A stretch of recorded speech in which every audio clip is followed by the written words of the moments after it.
Hello, my name is Richard Galling. I'm here with Shane Walsh, and we're going to be doing an interview for River West Radio in relation to some of Shane's more recent paintings.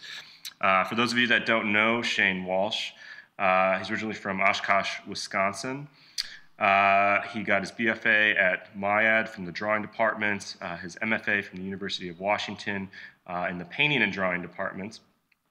He's sort of exhibited quite a number of places nationally. I'll highlight a few sort of recent ones. He's had recent solo shows at University of Wisconsin Marshfield in Marshfield, Wisconsin, Gravel Gallery in Milwaukee, Cedar Gallery in Milwaukee. He's had recent group shows at Max Fish in New York, the Kohler Arts Center in Sheboygan, Cedar Gallery in Milwaukee, the Sharon Lynn Wilson Center for the Arts in Brookfield, as well as the Milwaukee Art Museum. And he has a number of upcoming shows that I'll just mention briefly as well. So forthcoming group show in St. Louis, as well as a forthcoming group show in Seattle, and an additional solo show in Seattle in the sort of late summer, fall time. So Shane, thank you very much for hanging out with us here and talking about some of your work. Can you give us a little bit of a background, just kind of personal biography, where you're from, kind of what you grew up doing, your interest in art, how did that develop, etc. Sure. First of all, thanks for having me on. I grew up in Oshkosh, not far from here, and in an early age, when I was a teenager, started doing graffiti and spinning records and stuff like that. So a lot of my early sort of aesthetic influences come from those places. And then I I lived in Milwaukee for a number of years too during my undergrad. And then I went to Seattle to do my graduate work. And I lived out there for 5 years.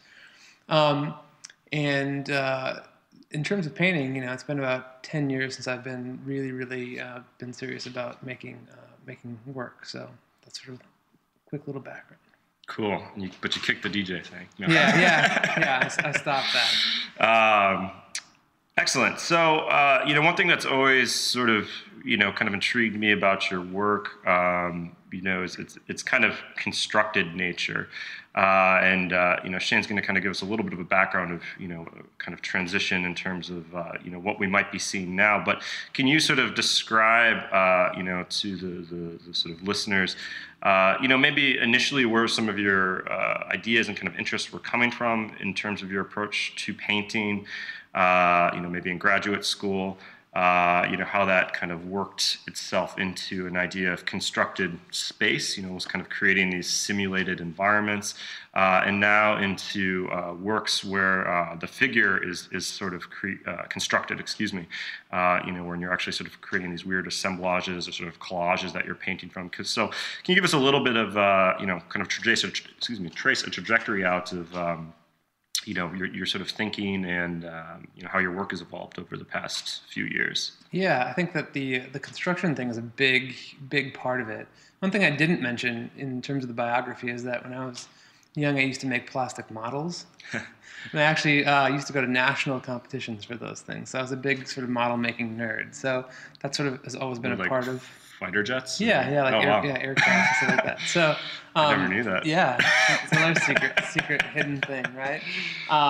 So I was on the national scene with that. So that was pretty good. But so that model building, constructive thing has kind of always been a part of my brain, I guess. But in terms of the work, I think that I also have this really keen interest in how observation is used. Mm-hmm. I think that my work deals with observation, just like the novelty and the freshness of things that I couldn't invent and come up with. But I also really wasn't interested in how stale, sort of just straightforward representation was to me. There was something that needed to sort of happen in my work in order for me to get into that mode. So I was always just sort of intellectually interested in the idea of painting something that wasn't real or something that was a construct, and the operation of, observationally looking at something that was artificial.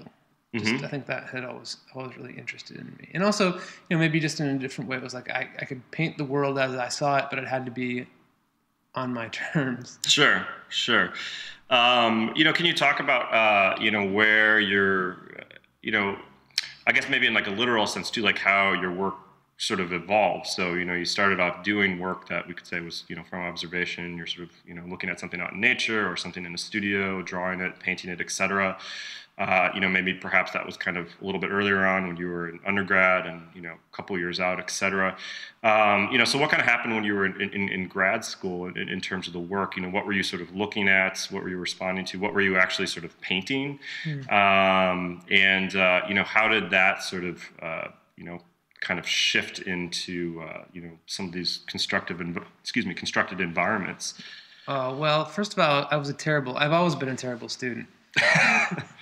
But I've always made really bad work while I've been in school. So, but the minute that I get out, it's sort of these peaks where I start to actually, make a lot of work and start to consider what I want out of it. So, after I graduated from grad school, around 2006, I started doing these shipwreck paintings that were invented.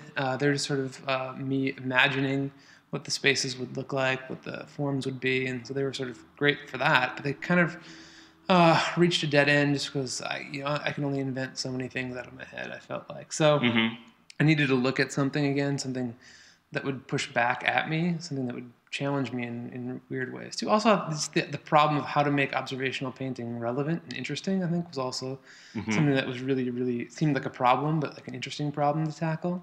So it sort of went from the shipwrecks, and then I sort of started disassembling everything that the shipwrecks were about, like the color, the light, the space, the application, sort of the romantic sort of overtones that were sort of haunting the work. So just unpacked and disassembled that practice. And then I actually didn't paint for about a year. I just made collages. And I think that really, really changed the way that I thought about constructing images, but also, everything, just the way, the technology of your thinking about how things are put together. I think that was a huge, huge shift. Yeah, well, one thing I feel like I remember and sort of noticed is that, a lot of that earlier work, it's a form of collage. You are sort of combining, these different sort of images that maybe you're looking at, different sort of art historical references. I know you were very interested in some of Caspar David Friedrich's sort of shipwreck paintings, etc. There was kind of a mixing and matching of different things, but, it created a coherent image, something that was, believable to an extent. And, then, like you said, it sort of seemed as if there was this moment where you kind of began to recognize that that kind of inherent sort of collage nature. I remember you were sort of started to manipulate the colors and sort of how things were painted. It wasn't, you became much more aware of, I think, the kind of process of painting too. That seemed to be like a big shift in there, if I'm remembering things right. And then, that sort of evolved into, kind of like actualizing a literal collage at a certain point, which, produced a sort of series of works and eventually led to paintings that were then based off of sort of these collages or sort of modeled spaces. So that's really interesting. I think that that seems to speak, quite a bit more or maybe makes this idea of theatricality maybe much more, kind of aware to the viewer. Whereas before, perhaps that was kind of like hidden, or, perhaps, we could almost have believed, you witnessed one of these spaces or something at some time. But, now I think, maybe for the past few years, this idea of the theatrical or sort of the artificial or sort of staging seem to be, now really, really important to you. Can you, sort of talk about that at all? Yeah, I think it's becoming more important to actually picture that, so that is one of the things that you see. Picture the sort of the theatrtricality or the artificiality. Yeah, just so you can see that sort of thinking in it, so I don't have to really explain it, so it's self-evident. And I think that, also stuff with those the shipwrecks, I think you put it well, that you could actually believe that that's there. There's a certain wholeness to that I think that wholeness is something that we inherit too from the Romantic era. Something is whole or something is complete, even the illusion of that. So I think that in the idea of collage being, obviously like a modernist invention, but also I think is one of the ways that you can sort of get around that. Collage is obviously a constructed thing from different sources. There's no, the suspension of disbelief is in that. So I think that was a part of it too. But just the sort of picturing of the artificiality, I think, is the thing that's really been exciting. And I think it's moved through different ways of expressing that, but I think that has been at the core of the last few years in the paintings. Absolutely. I think another thing that I also really started to notice, and I think that has become more and more present, kind of moving up into and sort of through some of this sort of newer work. There's a much more, again, kind of as a result of this kind of collaging process. Again, you're sort of making these models or these collages that you're sort of painting from. You seem to be sort of incorporating more kind of obvious art historical references, as well as sort of pop cultural references. There's the colors are really punchy and juicy, almost a kind of pop palette or sort of kind of commercial sort of palette. What's that about? Why the inclusion of maybe these references or things that kind of exist outside, the world of painting or the world of, art. What is that kind of about for you? Yeah, I think the palette choices have to go back with that sort of picturing of artificiality too. I mean, the colors are so obviously not natural. Mm-hmm. So that's sort of a cue to how to read the pieces. Not to mm-hmm. not to sort of get seduced by their, because they are using illusionistic strategies still. So I think that's one thing that excites me too, is that there's this obvious artificiality, but also coexisting in spaces that we perhaps could enter into. There's sort of light situations, form being made, things that are referenced to like a three-dimensional space inside the mm-hmm. Inside the canvas. But also there's a nod and many references to the flatness of the image too. So I think mm-hmm. that those two coexisting, there's all these sort of things we could line up, like color, space, form, subject matter, and there are things that start to break that illusion, and then other things that sort of accept that and work within that. So there's all these sort of things either canceling themselves out or vying for importance in the work. And I think that sort of visible struggle is the thing that I'm trying to even make more explicit in the work too. Well, it's interesting. I mean, I think the other point maybe with that I was kind of thinking of is that I guess just kind of since you and I have had a number of conversations over the past years. I mean, part of perhaps the kind of pop reference that's kind of coming through as well as based off of how you are literally sort of constructing these collages or models in which you're sort of observing and sort of painting from. So if I understand it right, you sort of go to like a kind of craft store or sort of paper store. You buy various types of papers or kind of cardboards, thick stock papers that have these very sort of intense color palettes on them. These sort of papers that might be used for other modes of production culturally, whether it be a kind of craft thing or design sort of thing. So there's a kind of really interesting, kind of collapse of, hierarchy in that sense, between kind of, high art, in parentheses, and sort of low art in parentheses, or, and I think maybe perhaps that too is also what is allowing that kind of maybe more like pop or sort of, being aware of what's happening kind of, on the sort of periphery of, art, or sort of just outside it, and then sort of including that in a way. So maybe that's kind of part of it too. Just the very nature of where some of these materials and things are coming from that you're originally working from. Yeah, I mean, they are from craft stores and party stores, so the colors signify joy or fun or stuff like that. So I think that sort of like that built-in reference is something there too, and also. Initially, I went and chose these materials partially because of that, but also because I knew that they would allow me to look at things that I wouldn't necessarily invent or I didn't prefer. So again, just sort of like an observational challenge. Like, how do I paint like the most god-awful pink? Because I don't know that I would invent that if I had just a choice of things to do. So in some ways, setting up problems of what would be the opposite thing that I would naturally want to prefer to see too. But yeah, I mean, I think that there's the reference that's sort of inherent in the things I'm looking at, which I think is interesting to me because it doesn't seem to, at least on the surface, have anything to do with sort of the history of figuration or figurative art. Could you maybe talk about that too? Because I don't think we kind of got there in the beginning. So. What was this sort of shift, into kind of working from kind of assemblaged, collaged, kind of miniature figure for the painting. Before, when you were doing some of these assemblages or sort of collages or, models that you were building, it still bared a real sort of clear relationship to landscape or architecture, be it exterior or sort of interior. I mean, it's like a dramatic shift in subject matter. So, Right.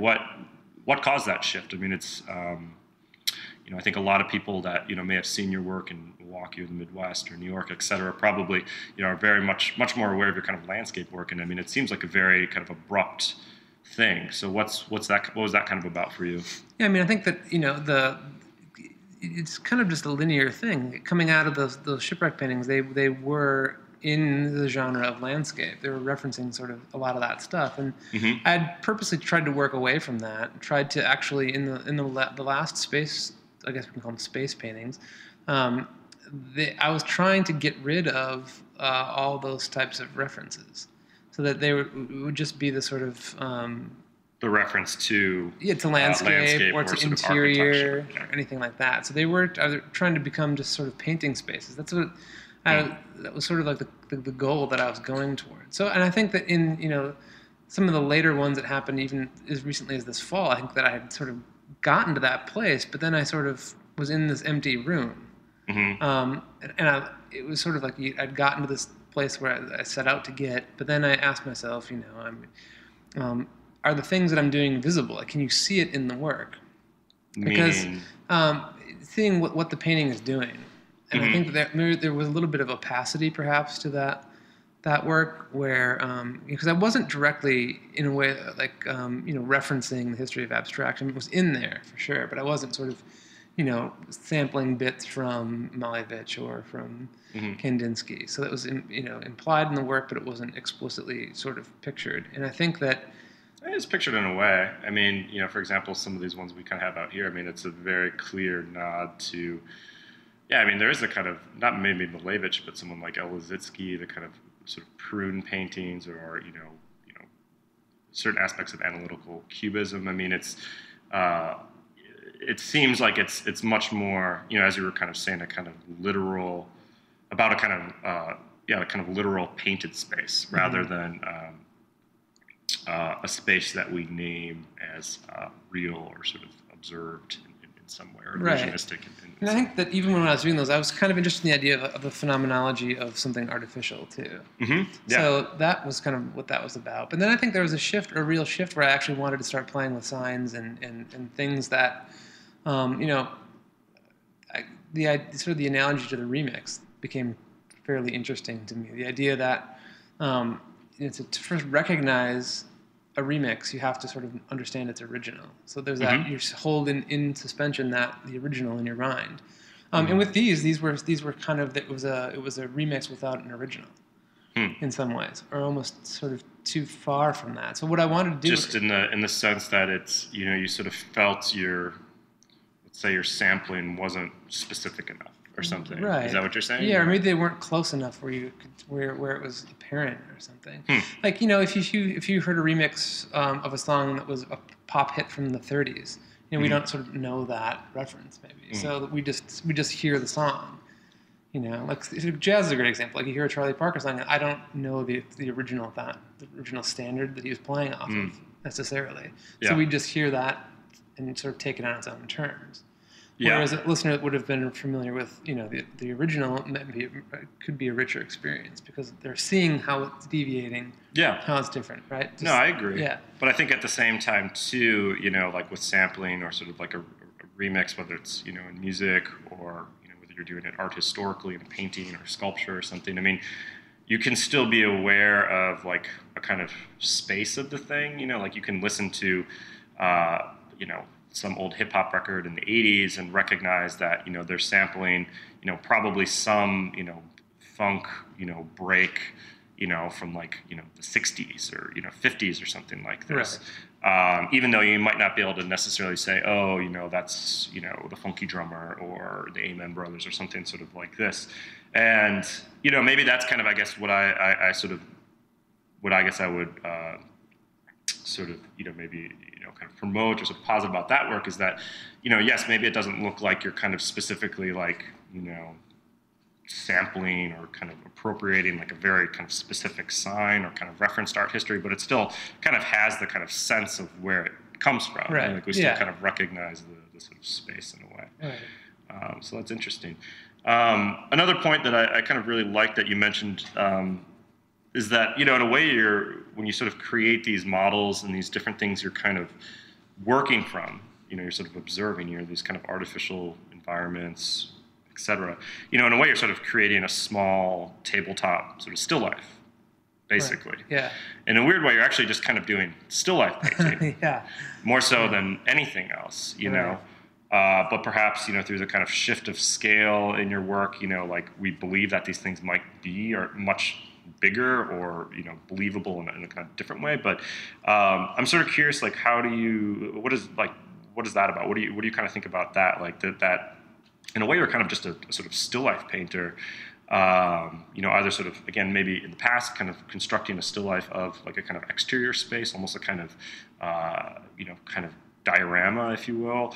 And here you're kind of almost like assemblaging or kind of putting together these sort of figures that, again, they are sort of figures that are made out of paper and, other bits of things that you sort of pick up from, toys or sort of party stores, et cetera. But at the same time, there's still sort of these still lifes. So how do you deal with that, or kind of contend with that, or what do you kind of? I think that's a good point. I think that I'm just a still life when it comes down to it. Yeah, but all these genres, they become sort of fluid and slippery at a certain point, which I like. I think it could be a still life painter of landscapes and figures, and none of them and all of them at once. Yeah. I think that the idea of setting something up and sort of the history of still life painting just as a practice, I think, is really it's also just really practical to me. It makes sense. Rather than making a sort of full scale room of some of these things. Yeah. These aren't that big of models. Yeah. So then the way that the scale either expands or contracts, that's all based on sort of like an imaginative projection that goes on in the painting. And it also has to do with the size of the paintings. That can all be manipulated. What do you sort of think that the scale does? Because weirdly enough, I feel like I just kind of came to this point now. It's so like blatantly obvious in your work, but this idea of the still life, you're kind of obviously blowing it up to these sort of different extremes. Some of these paintings that we're kind of looking at here are maybe 7 by 8 feet, maybe a little smaller than that, 6 by 8, maybe something like this, 4 by 5, 4 by 6, 5 by 8. Pretty large scale, sort of human scale paintings, but from forms that are a small fraction of their size in real life. What does that scale shift do? Because these could be much smaller. What are you trying to achieve by, in particular, maybe these newer works where you are actually constructing these like figurative forms, and you're actually that again are maybe only 3 or 4 inches tall, and now they're sort of 5 or 6 feet tall. What does that do? Yeah, no, that's a good point. And I think that if you see a paint, it's kind of just a literal thing. If you see a painting of a person that's tiny, it's different than if you see a painting of a person that's a 1-to-1 scale. So in some ways, the scale is also like another way to propose the plausibility of the thing as a presence or as another human being. Where I think that if you saw some of this work and it was smaller, it just does a different thing and operates differently. I think where it almost feels like a model of a model in some ways, where this feels like perhaps this could be, again, just like perhaps this could be a person, or not actually, or some form of artificial intelligence. Yeah, right. Because that's sort of like in a weird way. They kind of start to go into that world a little bit, Sure. Like in a kind of interesting way. In a way that's like almost more inspired by like a kind of like 80s idea of like artificial intelligence, or something like this, or and I guess what I mean by that, something that's someone might make up for like a music video or, kind of like editorial shoot, not like a real sort of serious idea of artificial intelligence, but, some, weird kind of. Right. Yeah, like a hobbyist in his garage making robots or something. And I like that idea. So, yeah, that is interesting. It's curious.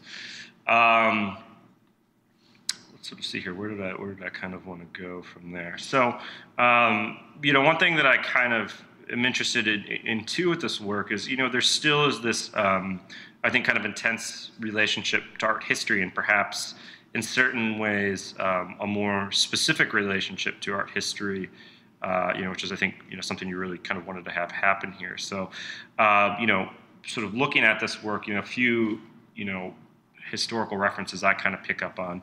Obviously there's a still kind of relationship to a kind of cubism.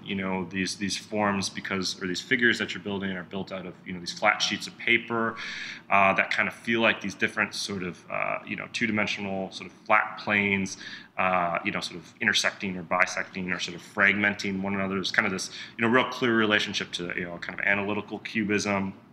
There's a kind of very weird quality of the sort of surreal and maybe the uncanny, this sort of idea of a kind of familiar thing feeling unfamiliar, and maybe that's coming out of how we sort of immediately recognize these paintings as these figures, but at the same time they're like not real at all. They're clearly made up of sheets of paper or something else that obviously isn't like flesh and tissue and muscle. Yeah.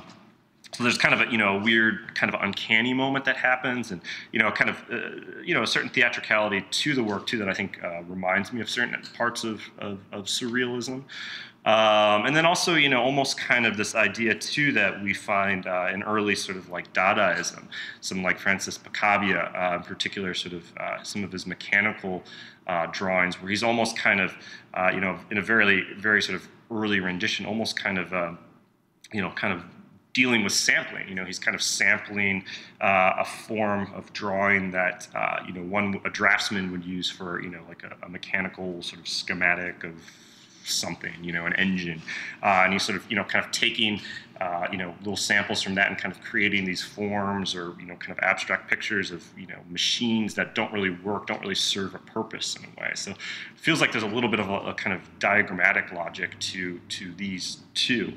Can you talk about those kind of art historical references that you're sort of dealing with here? Yeah, I mean, there's a lot of stuff in that. There are a lot of those references, absolutely. A lot of those people are people that I look at a lot and admire, and but also the ideas of those movements. I think that those are things that we can still use today, and things that haven't exhausted themselves. Like the uncanny, or like certain relationships to space that analytical cubism sets up. Mm-hmm. I was always interested in, even in the earlier sort of abstract space paintings, there's one person in particular that I think is also uncanny, but in a way that's unlike me. But there's some similarities. It's a painter like Al Held. Sure. Where he's, taking he's very much of the time of mid-century abstraction, but he takes those sort of signs and those approaches and melds them with sort of a classical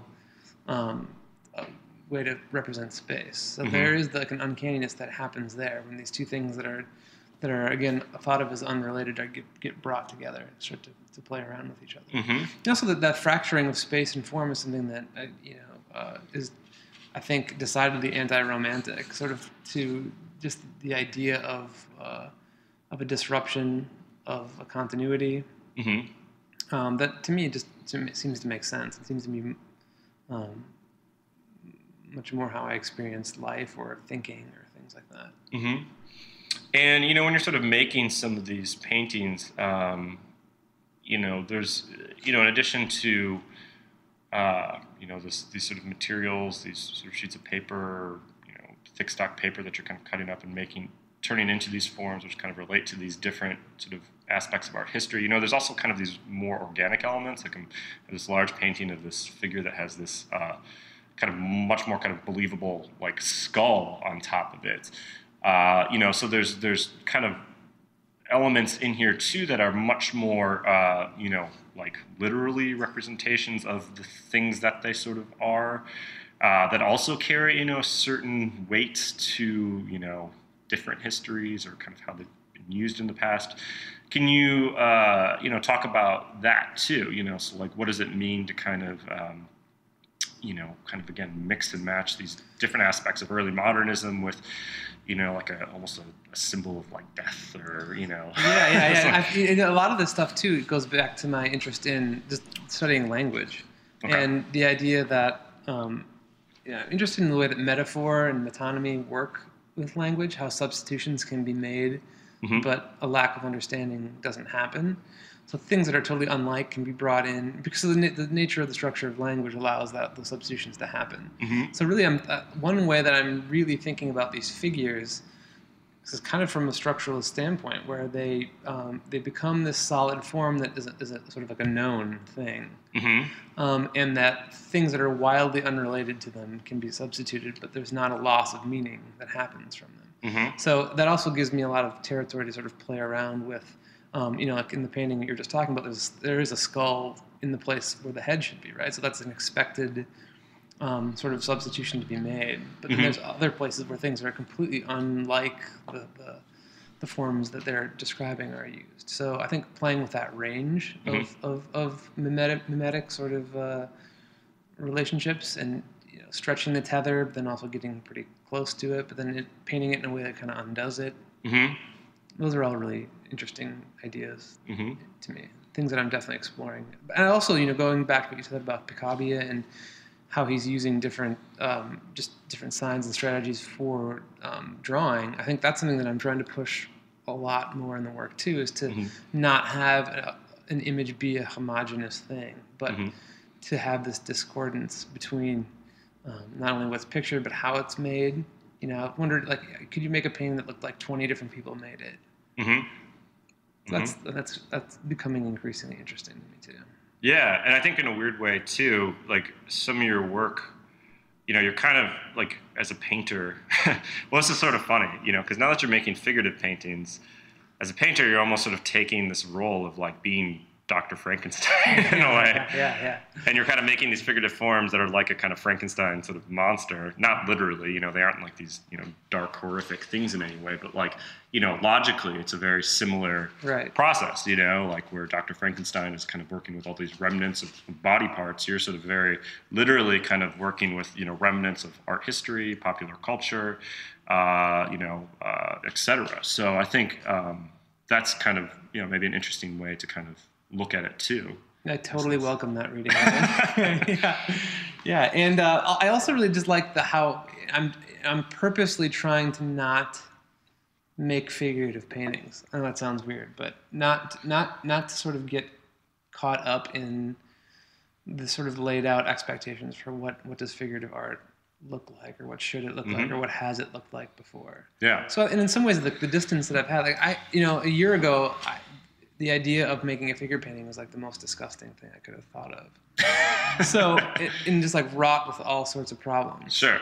So, but I think because of that sort of lack of interest that I had in making figurative work, that really allowed me to sort of sneak up on it. Yeah. In a way that made sense. But there's the distance from it.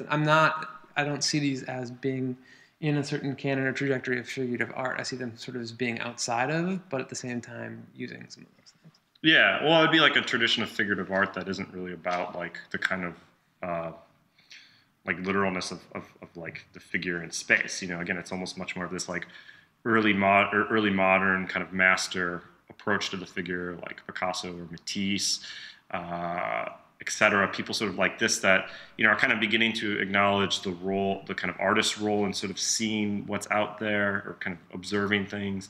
They're beginning to acknowledge, the kind of formal or maybe more abstract aspects of sort of picture making, where, the representational moments that are there, they're not necessarily as important to the function that they're sort of serving, setting up this more kind of formally engaging work or kind of abstract work in a way. It may not necessarily literally be a kind of abstract painting. They're kind of abstracting the form.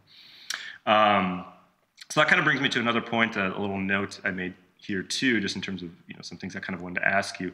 So, maybe with this kind of much more literal use of the figure, a kind of traditional approach to the figure, or sort of portraiture, there's kind of always already this kind of psychological tension that's just sort of built into working with the figure or sort of from the figure, in some way, shape, or form. We're going to sort of, it's like watching a movie or sort of a TV show. We're going to sort of follow these characters, sort of kind of try to feel what they're sort of feeling, etc. And I think what's really sort of interesting about some of these newer kind of figurative paintings that you're making, again, out of these sort of constructed models, is that I think they really sort of play with a type of psychological tension, or perhaps a kind of lack thereof, in a sense.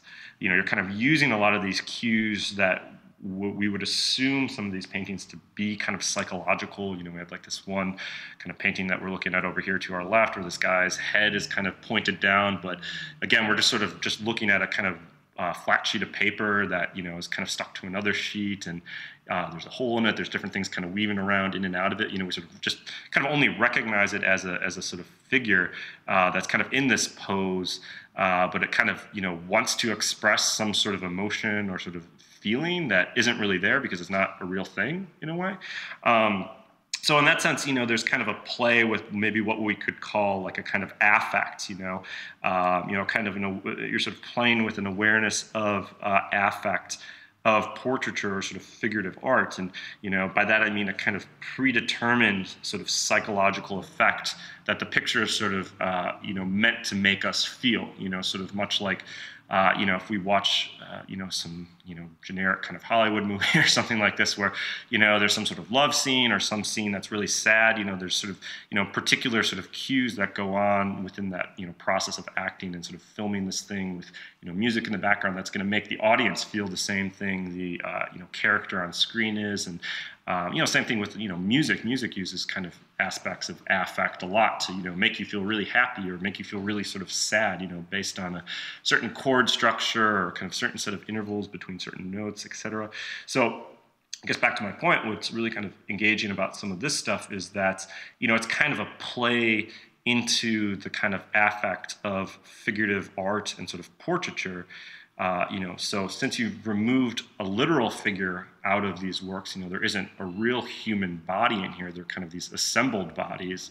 We, I think, are much more aware of these projections or sort of expectations we want to sort of put on a kind of figurative image, whether it's still or moving.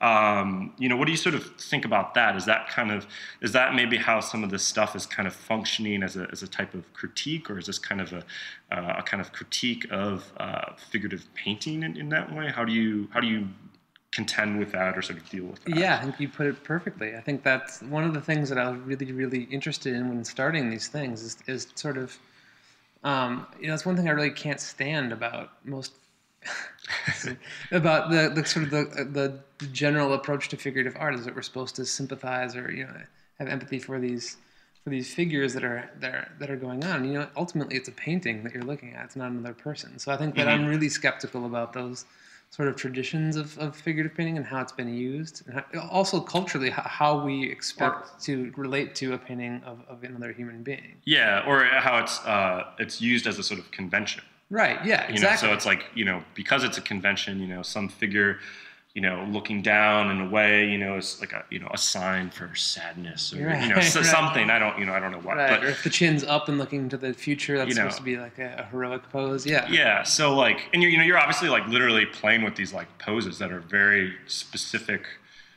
to these kind of conventions and sort of traditions, but in a way because like the figure, the sort of real body isn't there. We're just dealing with this constructed body. It's kind of, kind of emptied out in a way. It's kind of just laying bare this sort of pose or something. I mean, it's almost in a weird way. This is kind of, again, the thing I'm maybe just thinking of on the spot here, but it kind of almost reminds me of certain aspects of like, when someone's designing like a video game, before you kind of have these, fully fleshed out figures and forms that might be in, some new video game. I'm not a gamer. I don't know what that would be, but you sort of have these kind of wireframes in a way of poses and forms and kind of actions. In a weird way, it kind of almost resembles that in a sense too.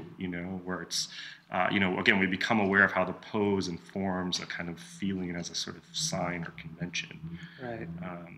Yeah, and if that gets communicated in the work, then that's definitely something positive is happening, because that's definitely something that I'm thinking about and trying to, I think that hopefully the work critiques that at the same time that it sort of celebrates these other things that are interesting to me too. Mm-hmm. But critiquing the convention of figurative representation is absolutely something that is of interest to me in this work. Are there artists and things that you're kind of looking at today that you would maybe there's some other people that are doing similar things in a way? I mean, I think what's also kind of really interesting about some of these paintings, and what's really refreshing, I guess, for me to see, is that I feel like over the past 5-6 years, I mean, there's been such a kind of resurgence of and an attention paid to sort of like abstract painting, or a kind of representation of abstract painting, and in a weird way, the kind of interest in the figure, or maybe landscape, maybe got kind of pushed to a side, kind of maybe around the time of the recession, or kind of post-recession.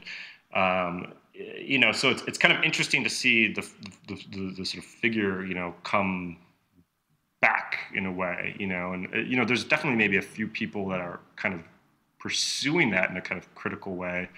What do you sort of think about that? Yeah, and I think that around the time even before the recession, I think that there was always figurative art going on. Oh yeah. Sure, but I think that it more or less plays the card of those conventions that we were talking about. Mm-hmm. That it was more about the psychological component of them, or the narrative possibilities of the figure as a vehicle, mm-hmm. rather than sort of like the formal constructivist stuff. And I think that obviously Picasso was a giant influence on all this stuff, and I think that some of the paintings he was making around 1915, particularly, I think have mm-hmm. probably the most literal connection to what I'm doing. Mm-hmm. And also Brock too, and the way he takes things apart. Mm-hmm. In terms of what's happening, I guess I can't name names exactly right off the top of my head in terms of people who are using these same approaches, but mm-hmm. I think that it's probably in the air. Yeah, mm-hmm. I think that the figured art as a possibility, in the coming years, I think is really a really strong possibility. Yeah, no, I agree. There's definitely like something really weirdly refreshing about these, which I have I can think of a few other friends. For example, one Chicago painter, Austin Eddy. Actually, he just moved to New York. He's in New York now. But he was doing, I remember, a number of abstract paintings for a year, or for a couple of years, and kind of just switched into doing some of this sort of figurative stuff. And I guess he's always been a little bit back and forth, but in particular, some of his newer stuff is like very strong in its kind of relationship to like early modern sort of figurative tendencies. And I just remember seeing some of his stuff, and then I saw some of these, and it was like this kind of really refreshing thing in a nice way.